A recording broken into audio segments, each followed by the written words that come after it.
So welcome to Multifamily Weekend Update. Eric, happy Friday. Happy Friday. I'm Yes. Justin. Hey, we're on episode 29. Yeah, we're on episode 29. All right. It is spring.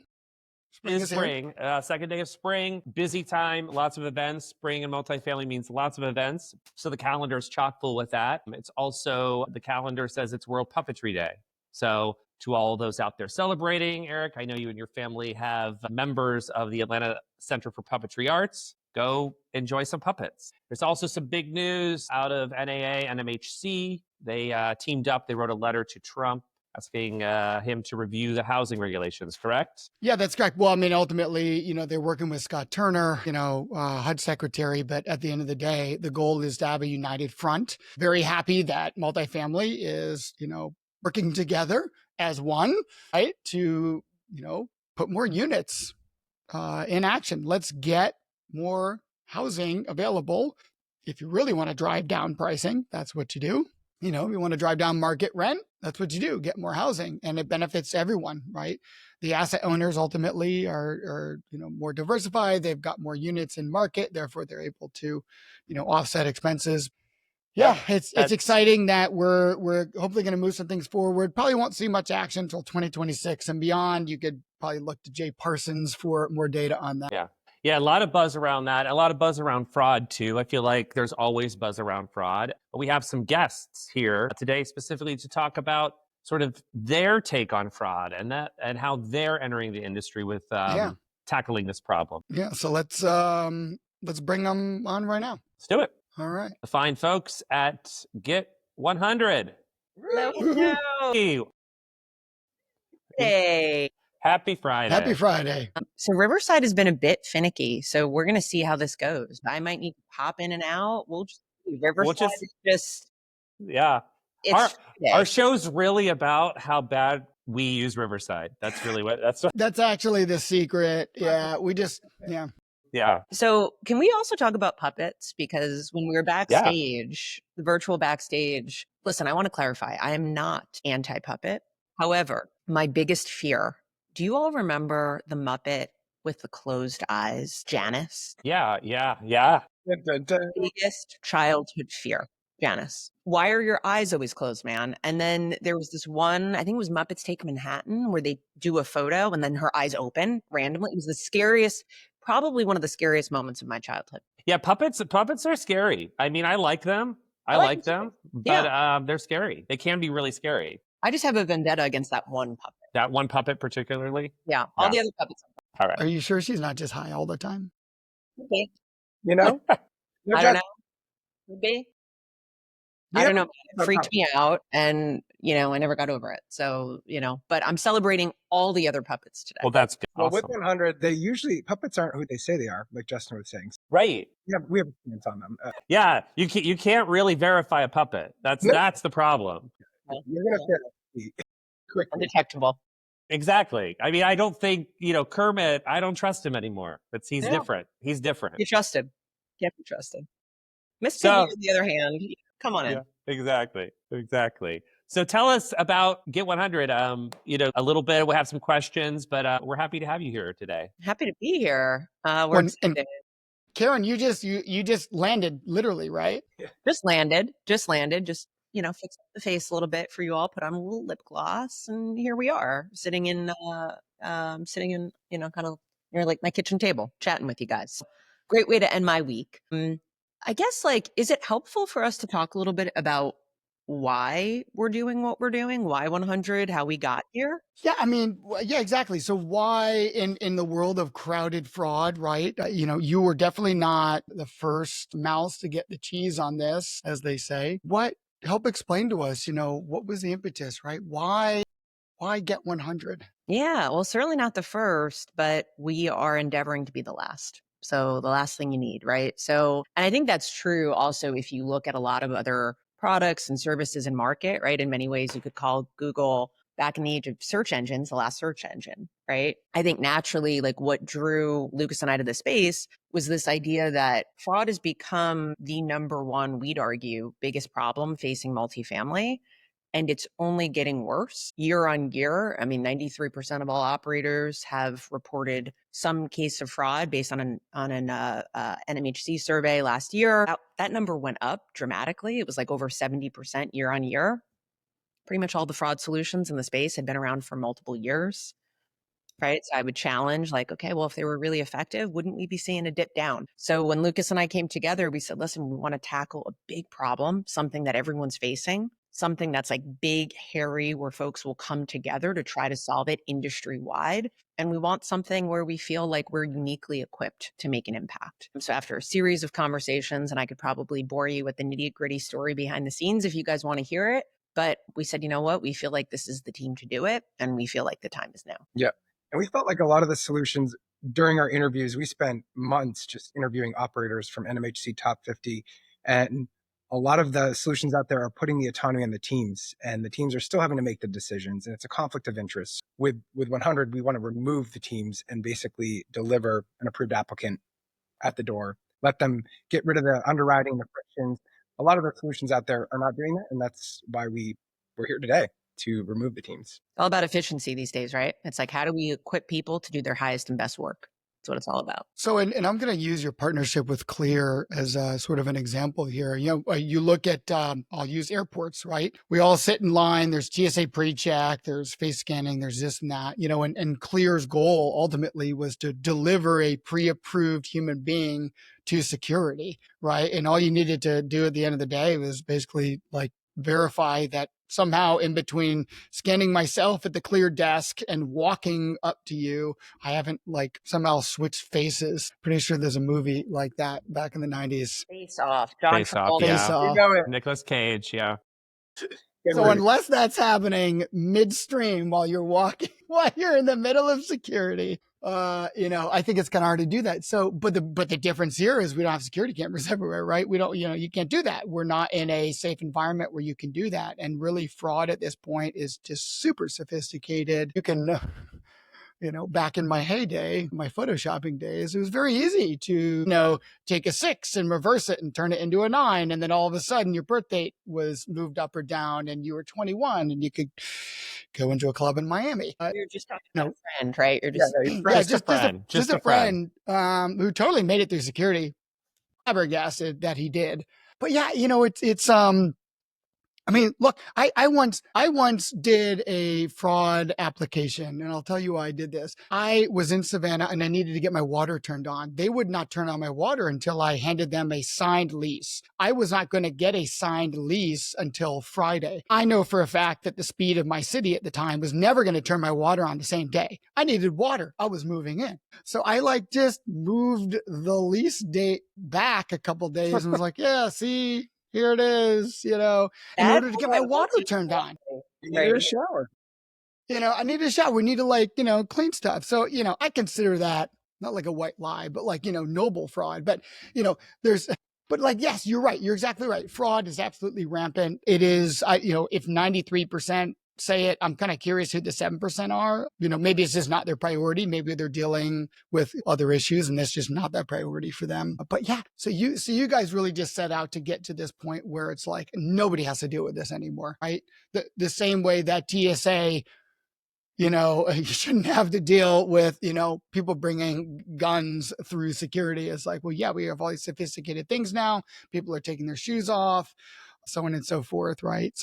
Okay, very interesting. So coming into this crowded space, like you guys took a very noticeable go-to-market approach that like for, you know, I've been in the space almost 20 years, but I haven't seen anything like it. So would you talk a little bit about, I'm sure some of it was based on the rollout of your products, of your solutions, but kind of like how you came up with that, like what that experience was like all the kind of the back end work that kind of went into some of the go-to-market that you recently did? Yeah. I also want to touch on, Eric, something you said about Clear and balancing, which is really what we're like obsessed with. How do you balance fraud and friction, right? So how do you create a frictionless experience to the user where like you think about the Clear experience, the TSA pre-experience, it feels like you kind of feel like you feel special, right? Like you feel, it's like, cool, I'm gliding through, right?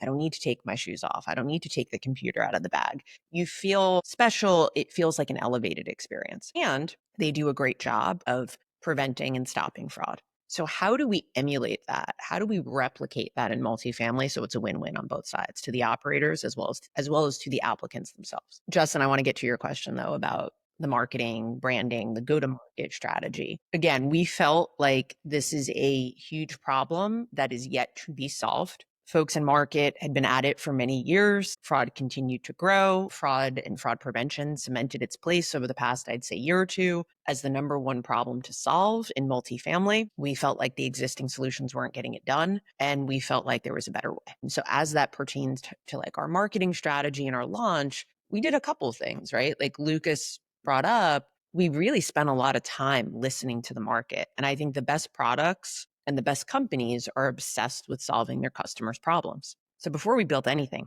we spent time and went on like a listening tour.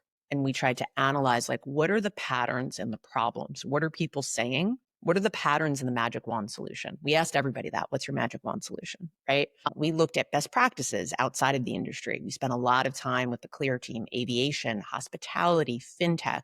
We looked at how other people were doing it, took some best practices and said, okay, how do we bring that into multifamily? Mm-hmm. We did it together with the industry, not just, hey, we're going to work in a silo. So I think a lot of that came out in our launch. We're very grateful. We're very fortunate. We have a lot of supporters in the industry, present company included, but a lot of big operators and other folks, even on the technology partner side, et cetera. But I think we were able to earn that. You know what I mean? So I think because of that, and then from a marketing standpoint, right? We love the whiz bang colors, electric colors. We want it to pop. We wanted to come out with something big and bold, which I think is reflected in our branding. A little edgy. Now, is it? Your Yeah, attention. Lucas, tell me more about that, because we were just at RecCon and I noticed there were two major differences, I think, compared to some other folks. Number one, you guys did not have a booth. Is that correct? Yep. So no booth, but your team was extremely visible. Part of it's your branding with your jackets, your colors. It was very obvious who was on your team and who was representing you all. Plus, I noticed a little kiosk thing on the side there, and I did happen to post a video about that. Tell me more, maybe high level, but then dig down into RecCon. What some of the strategy and tactics were there. Yeah, I think like multifamily, we've done it the same way over and over again for years and years, and we're just trying to take best practices from other industries and be a little edgy, smarter with our dollars and get attention. We kind of divided and conquered. We had a suite where we were turning and burning meetings. We had people with backpacks, like basically digital walking screens with QR codes and poker chips to our party.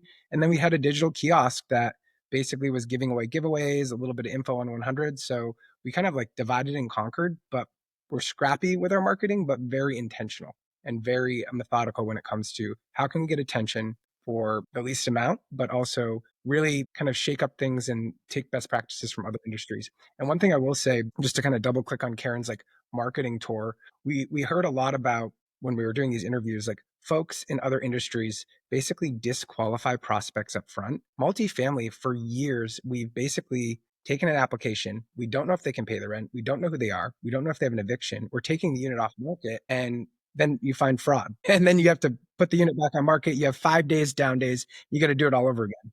We need to take best practices from other industries and bring it to multifamily. And that's what 100's doing, is pre-approving, qualifying, providing agency and transparency to the renter and the property management teams. And ultimately is bringing it back to TSA pre-check, right? It's like, first, let's find out if this person is who they are, right? And then let's run them through security. Or you're through security. Oh, wait, now we got to pull you back out. We got to pull you back to make sure you are who you say you were. Like, it just doesn't make sense. Yeah. So we're really bringing those practices from other industries into multifamily to qualify, approve, and only deliver approved applicants to these future renters and to the apartment homes and owners. Yeah, no, that's great. Well, a couple more, because you're talking about the branding, I'm going to ask, we have a couple more questions before we say adios. Like, I think I know why, but why get 100? What's your... So it's really focused. So like the company name is actually 100. It's get100.com. But the idea is 100% confidence on both sides. You're 100. Like 100%. Confidence to the renter. I'm good to go. 100% confidence to the operator and to the teams. I know who I'm renting to. All right. So I figured that. So I have a pop quiz for you. 3 questions. I'm hoping you guys get 100. A Friday pop quiz? Justin. All right, here we go. How many senators serve in the United States Senate? Oh my God. Take it away, Karen. I'm dragging you in. Think about the question I just asked you. How many senators serve in the there's 50 seats in the US Senate. So how many? 50. Well, There's 50 seats. Is this a riddle? There's 50 seats in the US Senate. well, there's Two. 50 states, Yep. Yes. but you get 2 per. Yep. Okay. So But 100. Yes. What is the atomic number of It's Friday. fermium? I'm done. What? Yeah. Wait, no, I got 2 more. I got 2. You're close. What is the atomic number of fermium? 100. Oh my gosh! All right, and here's the last one. What was the title of a television show about a group of juvenile delinquents sent to Earth from a space station after a nuclear apocalypse? Let me get this one. 100. Yes. I mean, the correct answer is the 100, but we'll take 100. All right. You guys get 100. God, you guys, way to make me feel Yes. so silly on this Friday afternoon. It's like, wait, don't Laugh. tell me. Yes, And laugh. congratulations. Laugh a ton. You will now get Justin's voice on your answering machine. Yeah. You guys are the best. You guys are Yep. You know what? Thank you guys for keeping it interesting, keeping it 100 always. You're the best Appreciate you guys joining. Have a great weekend. too. Thanks See you for later. having us. Take care, Yeah. guys. Happy Bye. Friday. Bye. Thanks, y'all. Happy Happy Friday. Bye, guys. Bye. That's awesome. All right. Well, we can go 5 minutes over. That's it. we'll 5 do it. minutes We'll over go. 1. We'll do it here. So So a little news. Let's see. Well, I mean, let's celebrate World Puppetry Day. Like, you know, even though we don't have Janice, so no, we don't have Janice. no worries there. Who do we have? We could introduce our friend here. Yeah, Pretty cool. quite exciting there. The amenity monster. He was sponsored by the letters M and F. Excuse me. Well. That was the best part of the whole clip. Do you know how long I worked on those letters? Jeez. Well, happy World Puppetry Day. We need a producer. Eric, we need a producer. We need a producer, producer. so bad. you can't do it anymore. It's so hard to be on the show and make the show happen at the same time. It was great. It was great. But, you know, speaking of amenities, there was some amenity news. A few folks posted about different things. I want to call out a Michael Procopio, who was talking about a 2021 build. They was in an urban area. They needed outdoor space, so they went to the roof and built out a whole like sort of outdoor space on the roof. There's also another post that happened where it made me think that amenities aren't always like gyms and fitness centers, but they can sometimes be your mixed use space. There's an apartment in Ellsville, Missouri called Mila Apartments, and they have leased or built or, you know, the first Starbucks that is in that community. And so the community is really excited about it. The apartments get, you know, first come, first serve access to it because it's right there. So amenities can mean a lot of different stuff. Anything else that you've been seeing in the news? Yeah, you know, for anyone who currently is a rent.com user, probably more on the marketing side, rent services are going to cease to exist. So if you are, they're going to be sunsetting. So that's kind of a big kind of announcement this week, and it's sunsetting by June 15th. So if you're using Rent Search, Rent Social, Rent Engage, Rent Target, Rent Rep, or the property sites, you're going to either need to find an alternative partner, or you're going to have to download all of your data, and figure out the next steps there. But, probably pretty important news there. Certainly they've reached out to everyone who's using those services, but I found that to be pretty interesting. Yeah. Only giving, in my opinion, a short amount of time, March until June. That is short. I look at examples like Google. They'll give like 6 to 12 months before they sunset certain services. But obviously with a major acquisition, you have to shorten those timelines. Yeah, there was another acquisition this week that was announced. PayReady acquired Buzz, the CRS. So that's an exciting kind of build out to their This is true. product Actually, and platform. The guarantors actually announced that they have acquired Covey, which was another one. A small company that's doing rental insurance. They're basically verifying that renters have insurance, and they're doing it in real time. So There was a lot of events. There was like the industry association, traditional events. Pennsylvania had their Apart Together trade show.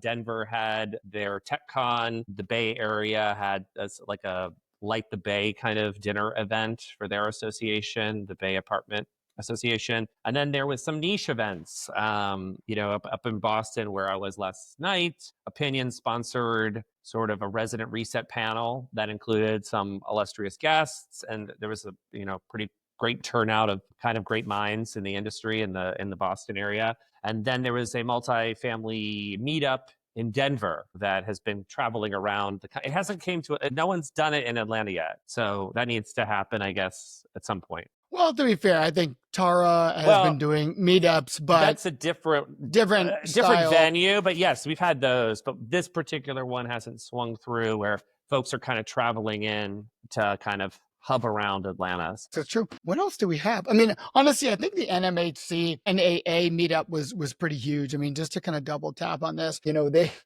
both Sharon Wilson, Jeno, and Robert of NMHC, and then Robert Pinegar of NAA, wrote to the president, members of Congress, Secretary of Energy, Homeland Security, Scott Turner, right? I'm not going to call it pleading, but basically saying, look, let's move our industry forward. This is what we think is going to do that. Here's sort of the framework or outline of what we're looking for, what we think is going to be beneficial to everyone, right? Benefiting everyone in the industry from all the way down from the renters all the way up to, owners, operators, investors. Right. So, why don't we move forward on that? So I found that, just refreshing to have that united front there. Yeah, you'll see, and you've seen more of it. I think a few weeks ago, they both released a joint kind of study, if I recall, that was sort of seeing that. So you're seeing more forces aligning kind of to, Karen's point, whether it was, before the show, during the show, when we were live, when we weren't live.